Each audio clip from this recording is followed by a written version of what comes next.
एक normal YouTube horror series इतना intense कैसे हो सकता है। चैप्टर 5 ने सिर्फ स्टोरी नहीं बदली, पूरा गेम ही पलट दिया।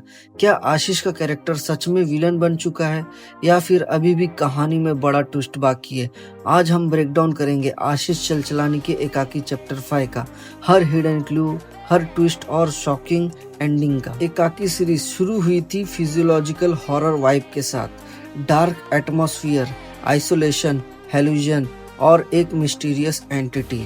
हर चैप्टर में टेंशन बिल्ड होता गया, लेकिन चैप्टर 5 की स्टोरी में emotion plus horror plus physiological level cross कर दिया गया। इस बार सिर्फ डर नहीं, बेट्रियल और सच्चाई का क्लैश देखने को मिला है चैप्टर 5 में। चैप्टर 5 की स्टार्टिंग ही अननेसेसरी वाइब के साथ शुरू होती है।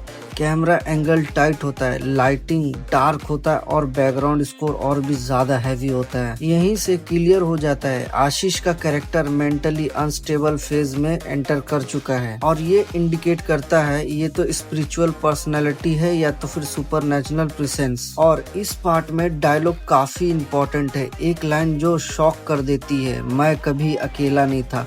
इसका मतलब क्या है? थियरी 1, वो एंटिटी उसका इमेजिनेशन नहीं है, या तो फिर थियरी 2, उसने किसी को सेक्रीफाइस किया है और जेनेटिक हेलुजन क्रिएट कर रहा है। बैकग्राउंड में एक शैडो मूवमेंट दिखाई देता है जो फर्स्ट वॉच में मिस हो सकता है, लेकिन सबसे बड़ा ट्विस्ट, जो इंसान हमें विक्टिम लग रहा था वही मास्टरमाइंड होता है। कैमरा एक फ्रेम के लिए न्यूज़पेपर हेडलाइन दिखाता है, अगर पॉज करो तो ईयर मिसमैच दिखेगा, इसका मतलब टाइमलाइन मैनिपुलेट है। आशीष का कैरेक्टर शायद पास्ट और प्रेजेंट में कंफ्यूज हो रहा है। और इस एपिसोड में हमें सारे एपिसोड के रेफरेंस देखने को मिले हैं, जैसे कि डोर नंबर 17 रिपीट होता है जो चैप्टर 2 में देखा था। बैकग्राउंड में सेम इल्यूजन म्यूजिक जो चैप्टर 3 में देखा था, तुम्हारी बेटी के अंदर एक भयानक आत्मा है लाइक।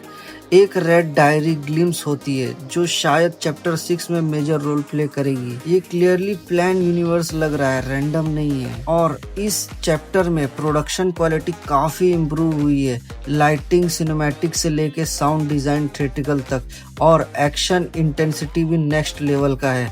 ये प्रूफ करता है कि आशीष सिर्फ कॉमेडी क्रिएटर नहीं, सीरियस स्टोरी टेलिंग भी कर सकता है। और जैसे कि चैप्टर 5 के एंडिंग में देखा हमने, वो एंटिटी का सर धड़ से अलग कर देता है, तो आप लोग को लग रहा है कि सीरीज खत्म हो गई है। बट वेट, जब आशीष को पावर मिलती है तो उसके बारे में भी कोई एक्सप्लेनेशन नहीं मिलता है, और भी चीजें हैं रेड डायरी के बारे में, तो उसका भी रोल प्ले आगे 6th पार्ट में करेगा, और कमिंग सून भी एंडिंग में लिखा है। तो इसका मतलब क्या है, पार्ट 6 आएगा या नहीं आएगा? और अगर पार्ट 6 आएगा भी तो उसके अंदर आशीष का कैरेक्टर कंप्लीट ट्रांसफॉर्मेशन करेगा, और आशीष को जो न्यू पावर्स मिली है उसको एक्सप्लोर किया जाएगा, और आशीष ने जिस एंटिटी को मारा था उसको और एक्सप्लोर किया जाएगा। तो आपको क्या लगता है, आशीष हीरो है या विलन है? कमेंट में लिखो।